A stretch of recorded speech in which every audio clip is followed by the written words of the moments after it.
Sejarah ekonomi Islam pada masa Rasulullah SAW. Rasulullah tidak hanya menjadi pemimpin bagi umat Islam, namun juga sebagai pemimpin negara, di mana beliau juga mengatur tentang perekonomian negaranya.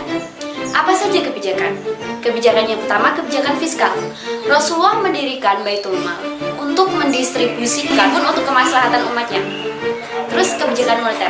Kebijakan moneter yang dilakukan Rasulullah yakni menghindarkan segala transaksi yang berbau riba dan gurur.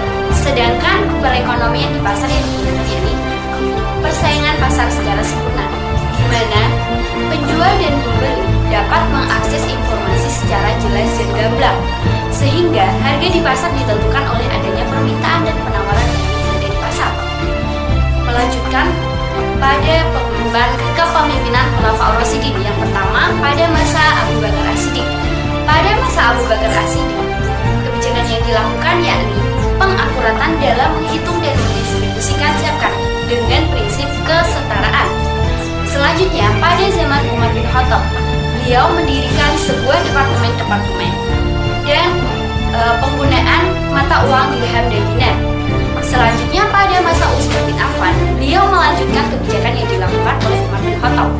Hanya saja, birokrasi diambil alih secara langsung oleh negara. Dilanjutkan kepemimpinan Ali. Kepemimpinan Ali yakni memperbaiki birokrasi serta memfokuskan pada perekonomian pertanian. Selanjutnya, pada masa dinasti Umayyah. Dinasti Umayyah dimulai semenjak 661 sampai dengan 756 Hijriah. Di mana pada masa ini ada beberapa kebijakan. Di antaranya menghapuskan pajak pada kaum muslimin, terus perbaikan birokrasi, terus adanya pemberlakuan taksir bagi siapapun yang mencetak mata uang di luar negara. Dilanjutkan pada masa kepemimpinan dinasti Abbasiyah. Dinasti Abbasiyah merupakan dinasti kejayaan umat Islam.